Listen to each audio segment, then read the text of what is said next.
Ang ilalagay natin yung female. Yan o.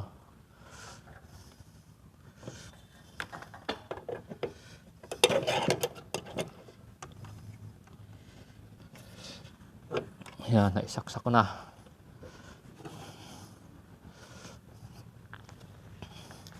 Ayan. Wawiring na natin yan.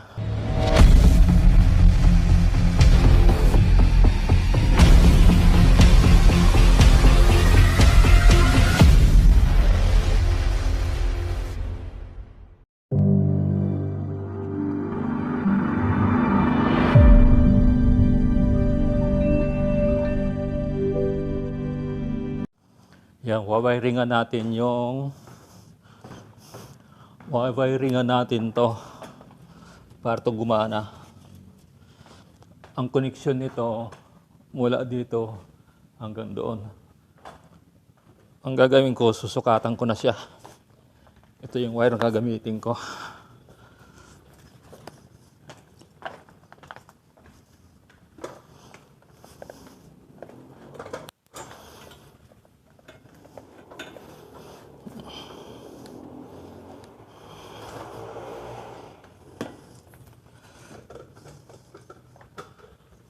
Maglalagay ako ng allowance para hindi na ako umakyat sa taas.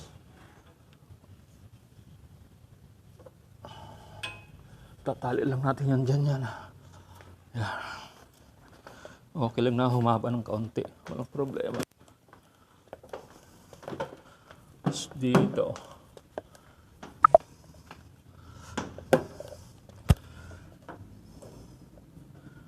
Tamang-tama yan.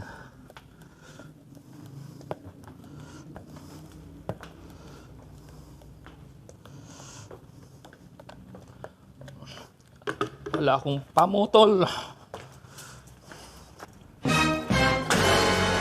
gagamit tayo ng diagonal cutter para maputol natin yung wire. Sukatin natin yan, yung haba niya. Yan. Dito tayo bababa.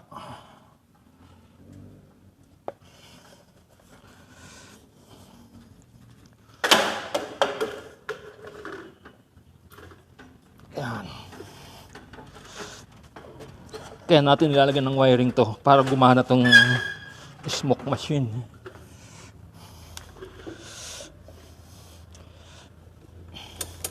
Hanggang dito yan.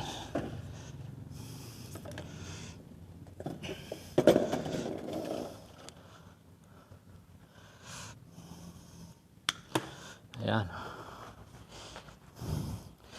Irorolyo natin muna.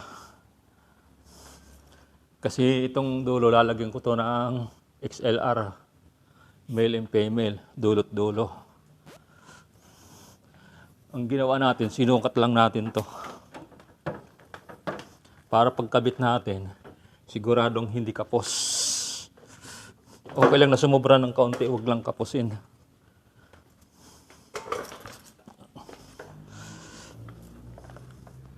Ayan.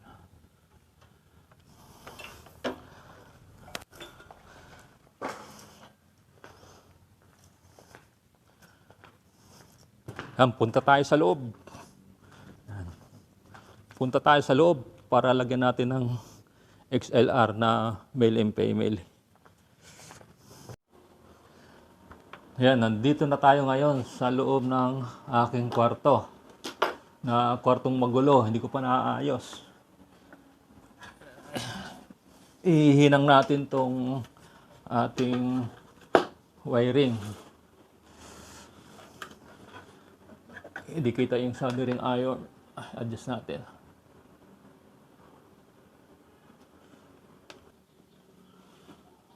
Ayan, kita na. Saksak na natin itong ating soldering iron. Ayan, gumagana na dahil nag-uumpisa nang uminit yan. Dahil nakakulay pula na. Adjust natin. Hindi naman yan ang kukunan natin. Ang kukunan natin yung kung paano ikabit yung XLR. Nako, wala po pala akong XLR. Kukuha muna ako ng XLR sa audio room. Ayan, nakakuha na ko ng XLR. Ito yung ikakabit natin. Male and female. Ayan, nakabalot siya. Ito na natin to. Para maliwanag, buksan natin yung ilaw. Doon lang maliwanag. Tingnan natin kung maliwanag dito. Yan. Binuksan ko yung ilaw para maliwanag. Yun. Ang gagawin natin, kukunin natin yung isang dulo. Susukat na natin, tatalupa natin yan. Yan, talupa. Ang mangyayari, yan o. Puputulin natin yan. Eksakto yan doon sa loob. Gagamitin natin yung electrician knife. Ayan. Tatanggalin natin yung nakabalot na wire. Yan o, di ba madali lang? Gamitin ko lang yung dulo ng multitester. Medyo maliit yung aking lamesa. Ang dami kasing gamit na nakalagay pa. Para hindi tayo mahirapan, ang gagawin natin ganito lang siya. Sundot natin yung pinakamababa. Matagal kasi yan bago okay yan, no?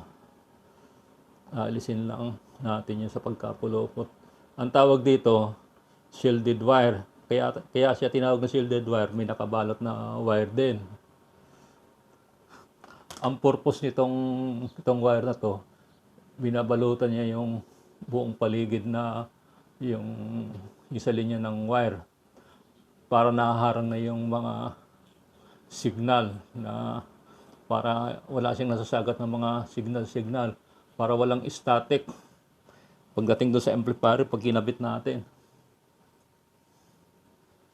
Sa mga sa ilaw, hindi naman siya maselan. Gawa anong ilaw lang naman yan, wala namang audio lumalabas. Pero yung sa connection niya, kapares din ng sa pagkakabit ng microphone. Ayan.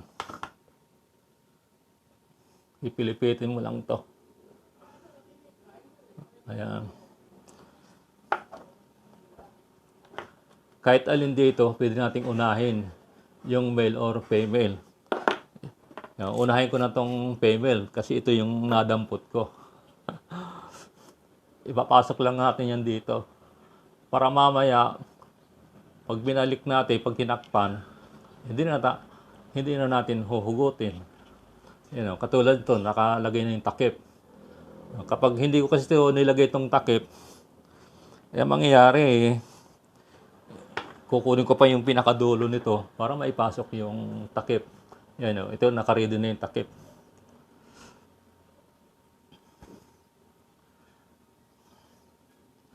Tapos ito, susundot mo lang to para lumabas yung mga lamang loob.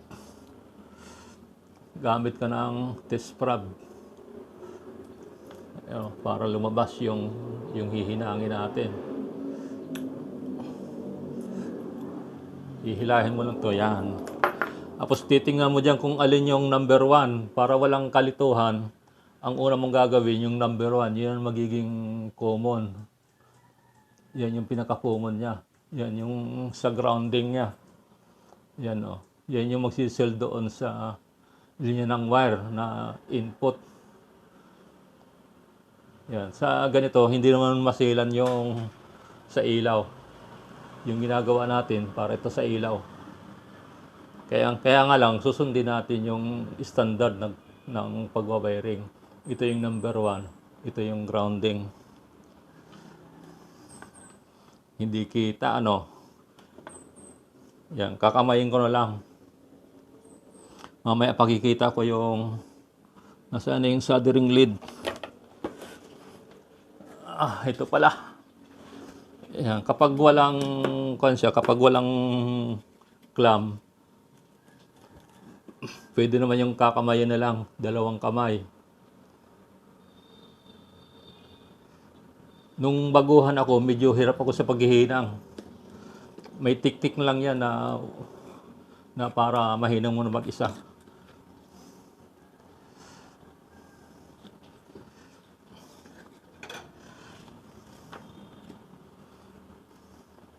Mahirap, mahirap ipakita. Ganito. Magabago tayong pwesto. Yan. Magtatayo din tayo minsan-minsan. Yan, ganyan lang. Hahawakan mo lang siya. Yan ang teknik ko na mag-isa akong paghihinang.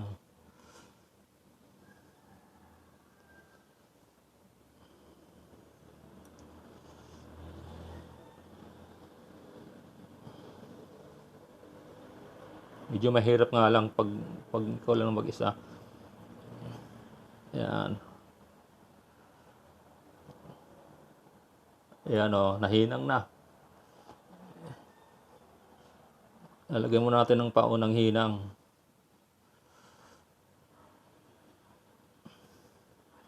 Yan, meron na siyang lid. Para mamaya hindi na tayo mahirapan maghinang. Tapos susukatin natin. Napahaba yata yung putol ko. Bali yata yung tinuro ko kanina. Puputulin na lang natin yan.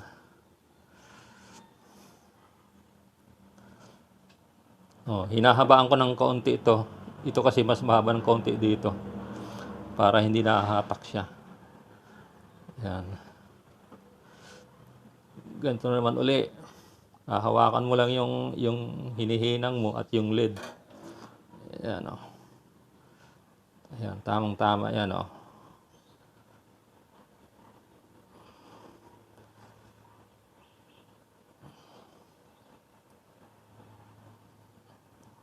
Pag ganyan, dikit na yung lid niya o. Nakadikit na siya. Tapos mangyayari, ganun din yung ginawa natin kanina.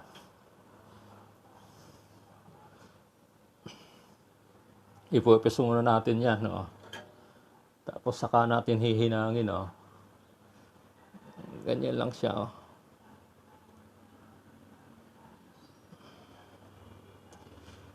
Kinakailangan matunaw yan. Medyo mahirap nga lang pag walang clip.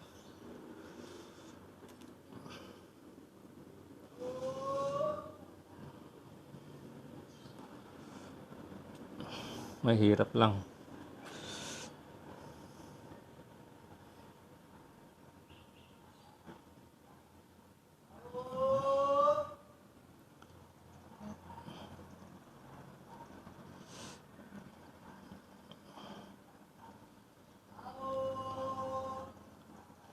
Ayan, ganyan. Nakadikit na siya. Tapos yan, susukatin mo lang dyan yan. Ang gagawin ko, yung pula, yung sa gitna. Naka-sit na yan sa aking isipan. Para hindi tayo nagkakalituhan sa pag-wiring.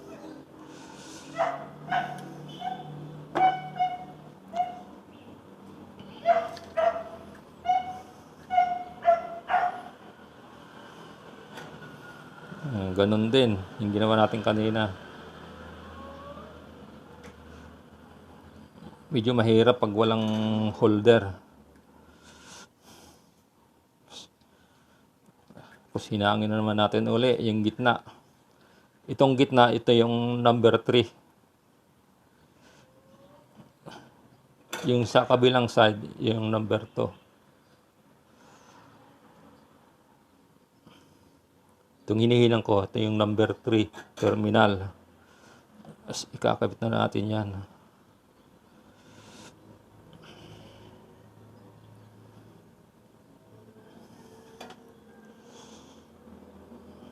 Kailangan masanay tayo na maghihinang na mag-isa. Tingnan o. Tanggal. Kailangan kasi hintayin mong medyo lumamig para hindi natatanggal.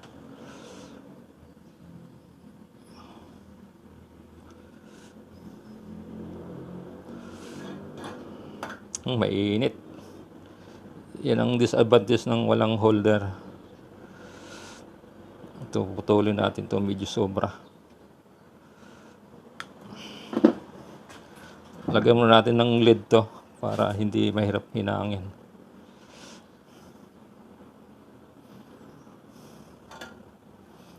Naku, madadali yung daliri natin. Yan, ipitin lang natin yan.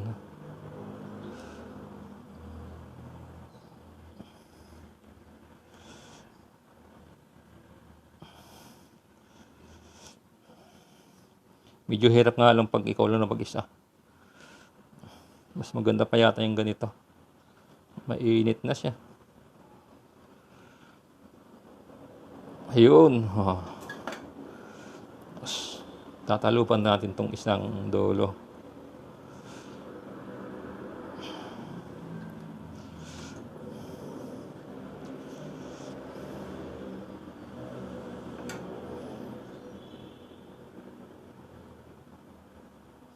Yun, oh.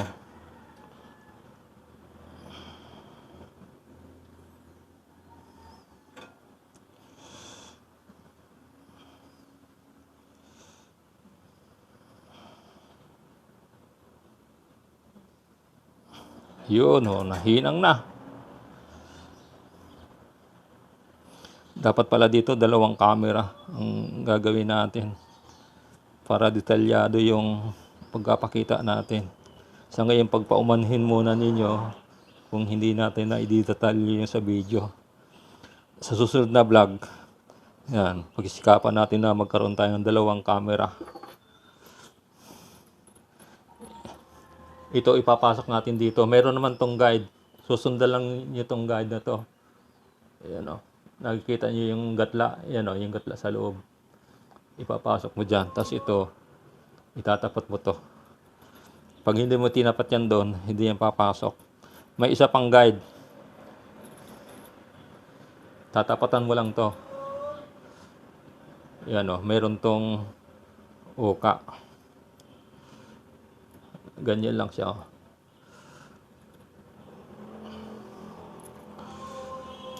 Yan. Tutulak mo lang yan. Kinahailangan pantay yung kinahailangan pantay yung labas niya. Oh. Kapag okay na, tutulak mo lang to yung wire bahagya. Kasi ito yung mag-hold doon sa wire para hindi natatanggal yung hina ay yung pagkahina sa loob. Mas sasaro na natin ganyan. Okay na. Pakikita ko naman sa inyo yung paano maghinang na mayroong clip. Ito na yan. Iusa na lang natin yung mga gamit.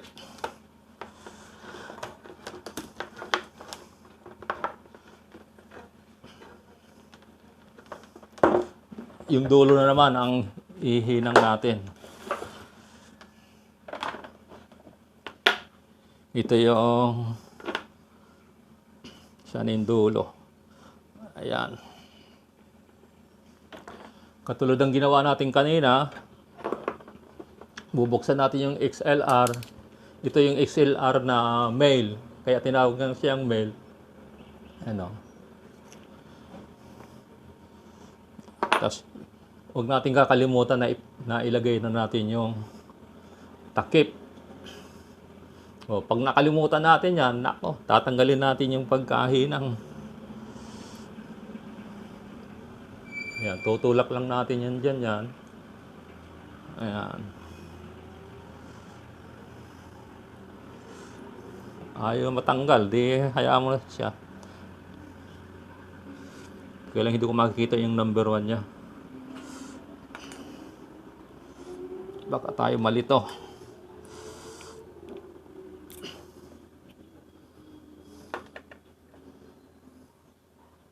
Hindi ko kita yung mga numbering. Ay naman lumabas.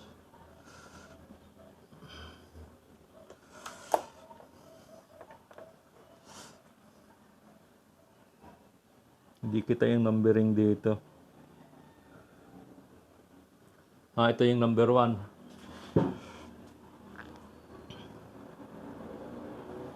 Ito yung number 1. Number 2. Number 3.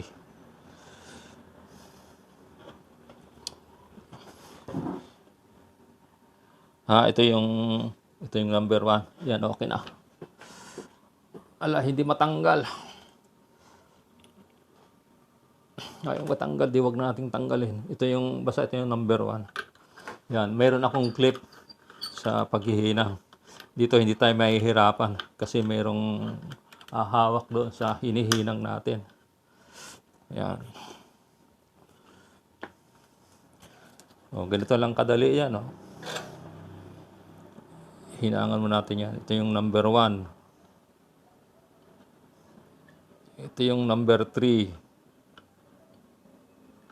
Ito yung number 2.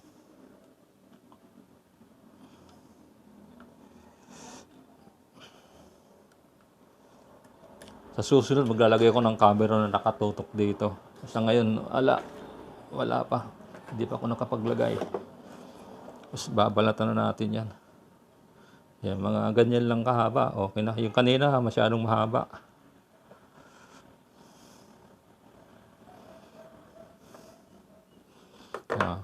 Pilipita lang natin yan. Dapat tansyahan lang na huwag masusugat yung wire natin.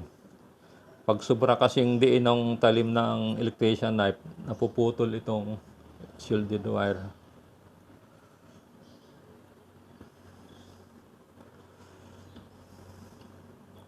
Ayan, o. Ito, medyo mahirap lang tanggalin yung parang tela. Mga kayan kasi ito, mga protection kasi ito sa wire.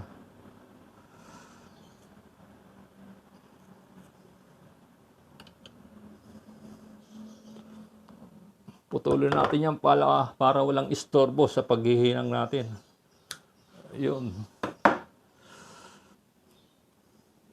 Yan, o.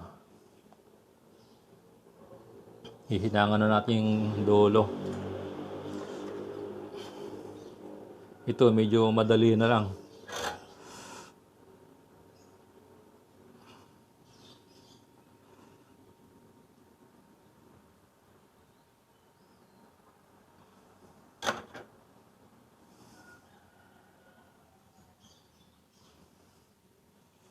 Hinangan na natin para tuloy-tuloy na paghinang natin.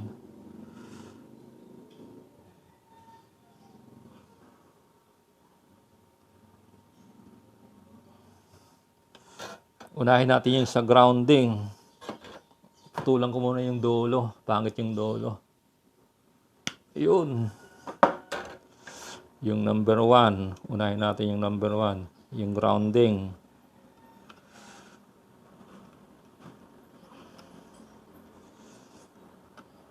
Ayan.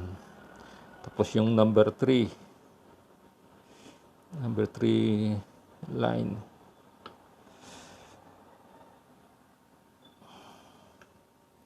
Babalkitin mo lang yan para pasok na pasok doon sa loob.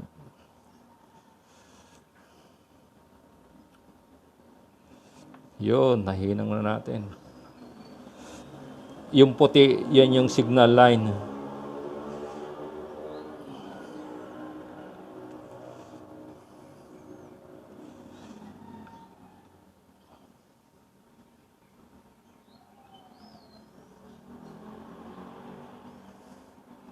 Ayan, okay na. Balik na natin. Di ba, hindi mahirap maghinang kapag mayroong clamp or clip. Hindi ko alam kung anong tawag dyan. Bahala na kung anong tawag. Kanya-kanyang tawag na lang yan. Ayan. Ito, sagad na, oh. Hindi naman lalagpas yan dahil may stopper naman yan. Tulok lang natin paabanti ng kaunti yung wire para hindi siya basa-basa nahihila.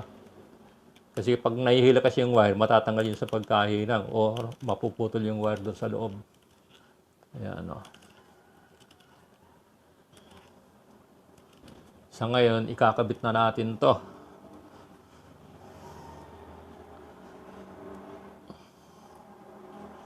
Ayan. Ugutin mo natin tong ating panghinang. Mamaya, may gagawin pa ako.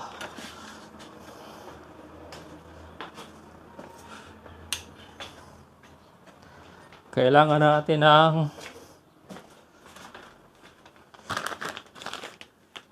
gagamit tayo ng cable tie. At dadalhin ko din tong diagonal cutter. Balik na tayo sa stage. para maikabit ko na tong wire.